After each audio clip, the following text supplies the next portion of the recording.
Good morning, everybody.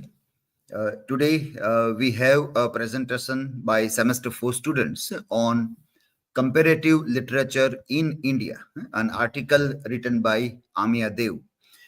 Three students are going to make their group presentation on this article. Krishna Vara, Bhargav Makwana, and Rutvi Pal will be making a presentation on this. So, I request you all to start with your presentation. Okay, so in the second day of our article series, Comparative Literature in India, I deal with this article along with my group member Bhargav Makwana and Rutvi Pal. So let's begin with the abstract. That Amiya Dev examined the tension between unity and diversity in Indian literature. That how we have a unity through the diverse language and dialects and the existence as a singular entity. And his objective is to propose an interliterary and dialectic approach to studying India's multilingual literary landscape using conceptual analysis, historical example, and scholarly debate. He know how literary interaction across language create ongoing pattern of commodity and difference. That how literature is not a static pattern, is the ongoing pattern. And they conclude that Indian literature is not fixed but an evolving interliterary process. So research problem is how can Indian literature with their linguistic and cultural diversity be studied collectively without compromising their individual identity. An objective to analyze the relationship between unity and diversity in Indian literature and explore the role of comparative literature in fostering interliterary understanding. And he used the methodology to examine the comparative study is literary and tradition through historical, cultural, and post-structuralist lens, and engaging with concept like interliterariness. And in this article, we find Indian literature is not a fixed entity but an ongoing process of exchange and evolution shaped by translation and cultural narrative. Then key points of research article. So first he deal with the problem of unity and diversity. According to 1981 census, record 221 spoken language, excluding those with fewer than 10,000 speaker. But most people speak one of the 18 constitutional recognized major language. And criticism of Indian post-structuralism for being too theatrical and detached from practice. And one example of Sahitya Academy's motto that Indian literature is though written in many language. And counter argument is the resistance suggests speaking of Indian literariness and plural to preserve distinctness. Then the problem of singularization. He observed that singular method is problematic. Nonetheless, he also observed that to speak of Indian literature in the plural is equally problematic. So singular is problematic, but also we when we go to the extreme pluralness, then it is equally problematic for us. And interliterary process, he's said that ongoing and literary process. And he also critiqued the hegemony, that how two or three prominent literature dominate another dialect or regional language.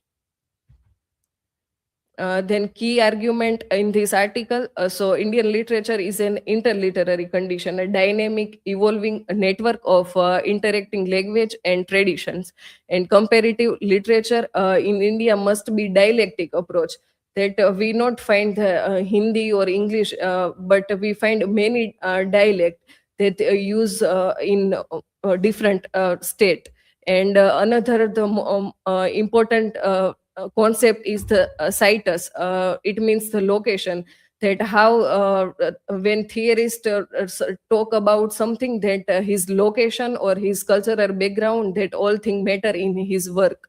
So he also observed that Tagore and Gandhi also talk about this location or situs, and it appear as a particular problematic. Then unity thesis, so we seen the example of Sahitya Academy motto can become hegemonic, marginalizing a smaller literature. Then after the argument or key argument of this article, we find majorly from the side of Amiya Dev, but from his point of view, we find the argument of Gur Bhagat Singh's differential multilog. Then Aizaz Ahmad's critique the syndicate Indian literature model as hegemonizing, and Sisir Kumar Das historical chronology, and also we discuss Amiya Dev. And my learning outcome is how dialectic approach should be practical in the comparative literature, and also how English archive through the translation can distort Indian literary relationship, and how it marginalize dialect and promote English language. And also I learning that literature is not a fixed or static, but it is the ongoing process of translation, and importance of citus. So this is from my side. Now I would like to invite Bhargav Makwana.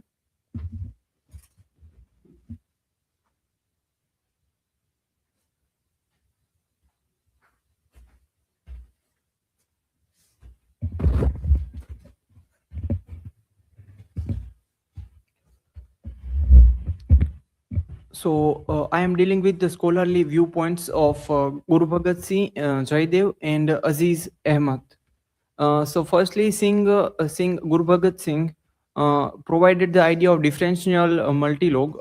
Singh rejects the idea of Indian literature and common origin comparison literature models. He rejected the traditional model for comparison like French and American. He proposed the differential multilog to celebrate the plurality and a difference in Indian literatures, going beyond the simple notion of a dialogue. Elegance with the post-structuralist skepticism of the concept of Indian literature, arguing that it prevents the centralization of authority and avoids the accumulation of interpretive power in any single institution or a region. The definition and function would be the differential multilog is proposed an alternative to the dialogue notion of the dialogue. It promotes the engagement among the multiple perspective and voices. Its core goal is to enable the understanding of Indian diversity without sacrificing the individuality of a particularly. So what basically he is doing, that he is just rejecting the one idea that any simple one language could be possibly representing whole country of India. In doing so, he reject the traditional models, then post-structuralist skepticism, and he presented the idea of centralization of power, going beyond it, and then decentralization and difference as inclusion was some theoretical and political stances that he created. Then second is Jaidev. Jaidev criticized of existentialist aestheticism.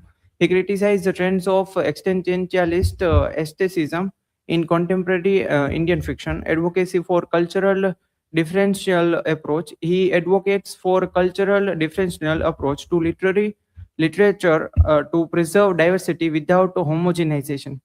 So he introduced the concept of Indian sense communes, which means cultural commonality. This is a culture commonality that follows the incorrect interconnectedness without erasing individual identity.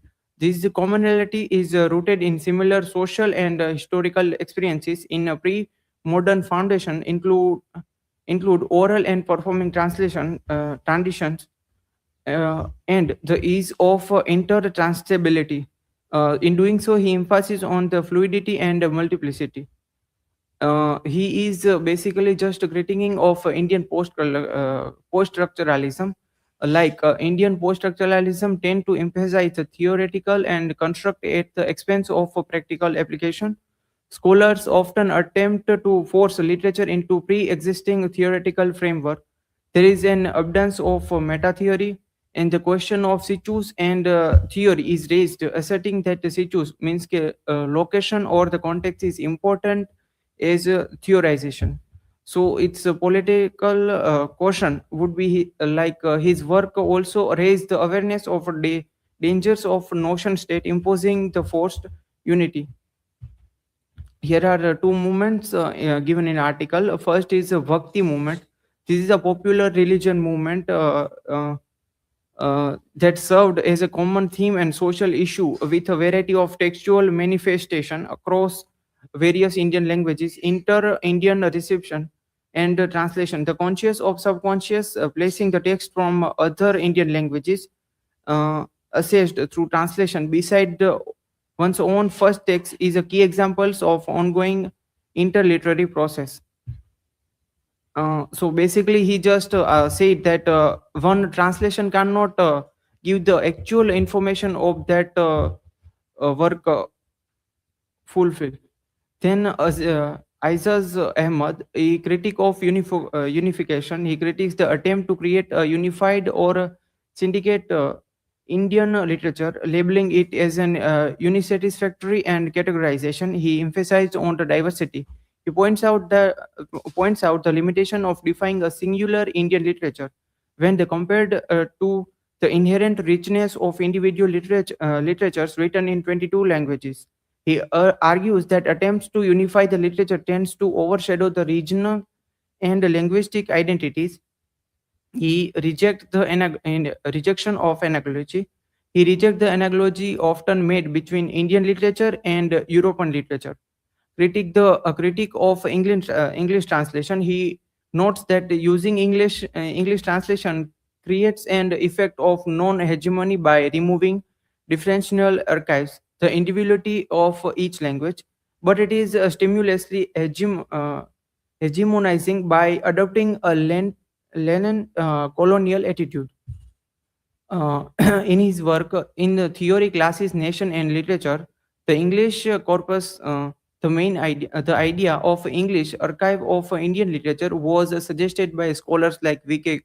Koch and Sujit Mukherjee. This was an Indo-English corpus of literature created from English translation of major texts from major Indian languages.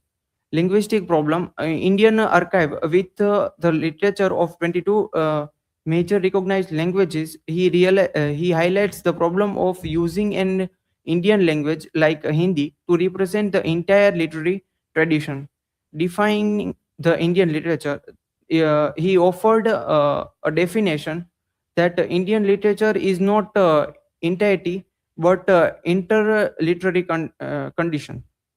The problem of unity in diversity. So, India has been unparalleled linguist diversity, specifically 22 official recognized languages, more than 221 other languages, and many regional dialects. The key problem is the encapsulated in the question in is Indian literature in the singular a valid category, or are we rather to speak of an Indian literature in the plural? Now, the unity stance, the Sahitya Academy's motto represent the unity's view. Indian literature is one, though written in many languages. The danger is the risk of this singular viewpoint of hegemonic apprehension that involves encroaching upon the individualities of the diverse literature. Alternative unity statement, it represent an another statement which says that Indian literature is not Indian literature is only Indian literature is only because it is written in many languages. So, firstly, during this article, I understand that Indian literature is not one also, but there is the alternative unity also, and understand the fear of creating one Indian literature. Like there are many other problems to creating one nation which is differentiated by the languages and the culture also. Understanding the significance of interliterary interaction and including translation and cross linguistic influences in shaping Indian literature is an ongoing process. Now I would like to invite Rudvi Pal.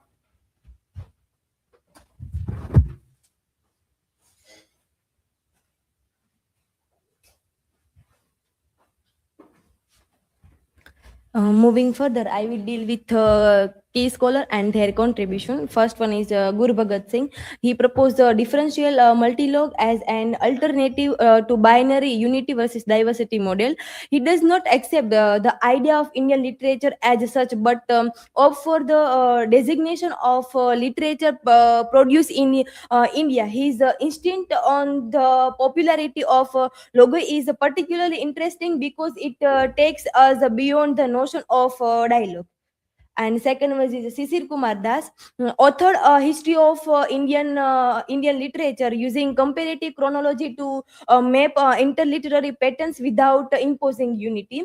Das' work suggests a rationale for the proposal research, the object being to establish whether a pattern can be found through the ages. Thus, Das' method and result to date show that Indian literature is neither a unity nor it is a total differential. And Aziz Ahmad critiqued the Senecdicate Indian literature model as hegemonizing and politically charged. Ahmad described the constructs of syndicated Indian literature that suggest and aggressive and unsatisfactory categorization of Indian literature.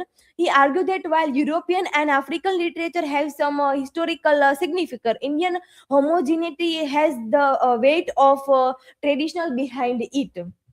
And K.M. George edited comparative Indian literature through critique for Western bias and lack of genuine comparison. George's work also demonstrate Western hegemony.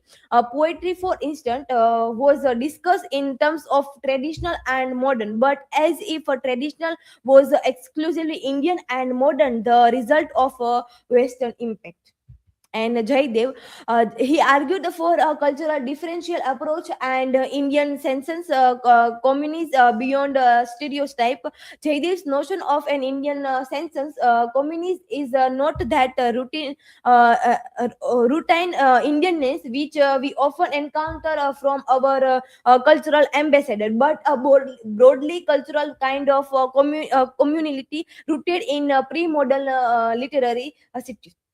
And K.M. Gokak and Sujit Mukherjee proposed an Indo-English corpus through the translation aiming to create a unified national literature. Gokak and Mukherjee suggested canonization of their proposal by inserting the Indo-English corpus into university curricula, making this new corpus of Indo-English literature available to all. And Swapan Majumdar viewed Indian literature as a systematic whole with interacting subsystem. Majumdar suggests that Indian literature is neither one or many, but rather a systematic whole where many subsystems interact towards one in a continuous and never-ending dialogue. And here is a limitation and further direction limitation of the article. It deals with theoretical focus over empirical studies. This argument it largely conceptual, like extensive case studies or textual analysis. More example of interliterary reception could strengthen the argument. And limited engagement with digital humanity. We are not finding address how digital archives, e-translation, or online literary communities reshape interliterary process today and overlooks popular and oral literature. Focus remains on print-based major language literature. Oral folk and performative tradition are underrepresented. and English versus Bhasha's dynamic simplified, while critiquing English hegemony doesn't fully explore the contemporary Bhasha vernacular movements or digital vernacular space and gender and caste perspective absence.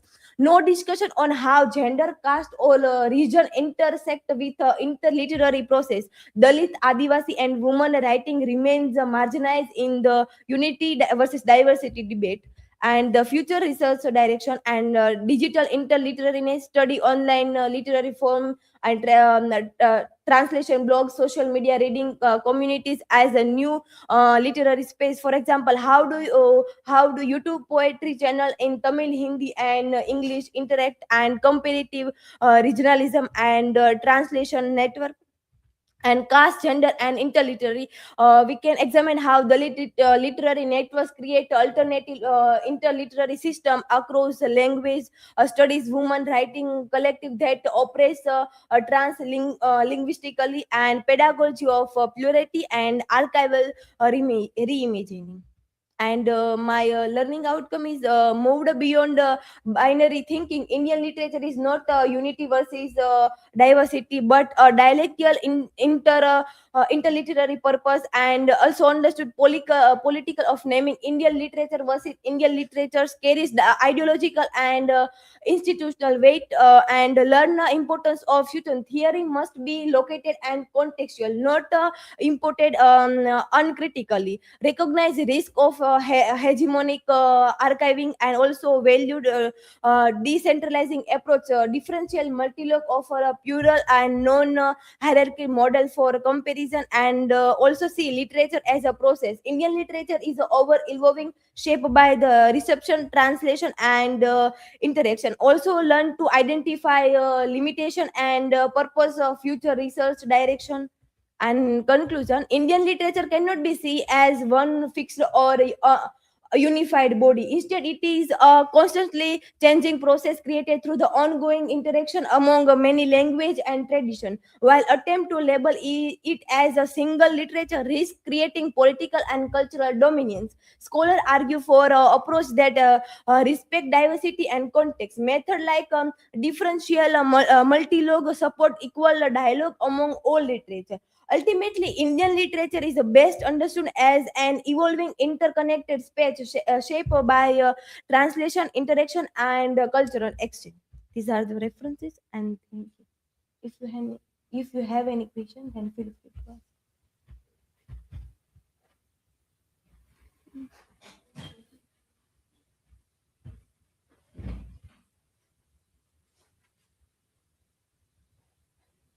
So, Krishna, my question is for you that how can translation practices be redesigned to prevent linguistic hegemony and support smaller Indian languages? So when we wants to that all language should be an equal and prevent to hegemony through the of language like Hindi or English. So we can do that. We can translate one regional language from another. For example, if we translate Kannada literature in Gujarati, so it not only reach those who only know the English, but it reach to those people who only know the regional language of Gujarati when we translate the Kannada literature in Gujarati. So that's how we can translate one regional literature in another regional literature rather than hegemonic language like English or Hindi. Thank you.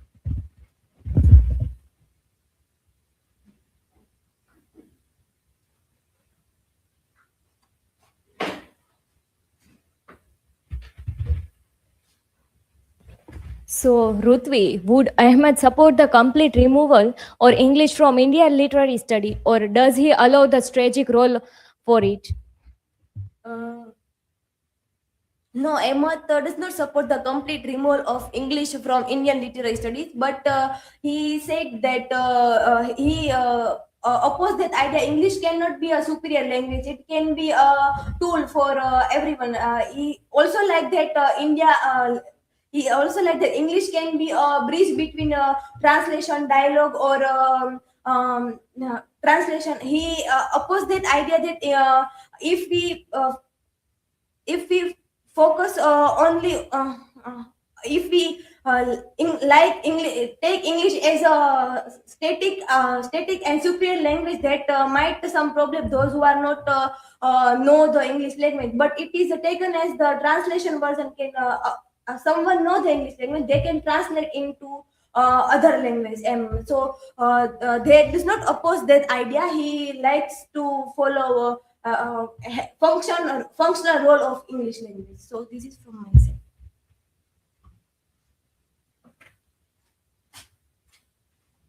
Okay, so that was a good presentation. We got a good introduction to a rather lengthy article by Amiya Dev, but it has a variety of things that is bringing in. All three students try to bring the highlights of the article there, and you also have given interesting learning outcome, that how do you view the hegemony of various languages, even the voice which tries to resist the hegemony of English language. As Shruti has asked the question that how can translation practices be redesigned to prevent linguistic hegemony and support smaller Indian languages. So it was a good idea that Krishna also told that if it goes from one Indian language to another Indian language, without going into Hindi or English, which there is a fear of either of the languages becoming hegemonic there. Another also was a good question. Kumkum has asked. Ahmad supported the removal of English from Indian literary studies or a strategic role. There was also quite well answered. That how the debates are ongoing. It is not easy to conclude anything. It's for many years, Indian scholars are debating about the role of English language in various things. Now we try to see that in comparative studies and translation studies, that what role does English language has played so far, and how it has become a kind of an inevitable language to connect Indian language. When we see from post-colonial language angle, it's quite ironical to see that on one hand, we try to get free from the colonial relics of the hegemonic position which English acquired during British Raj. At the same time, even in free India, it becomes inevitable to rely a lot on English language. And so time and again, people keep on debating, talking about it. Yesterday, we have seen in Sisir Kumar Das's article also. And today, even in this article, we find that scholars are still engaged a lot with the existence of English language in India. Okay, so we continue our discussion in our physical classroom. We end this live stream here.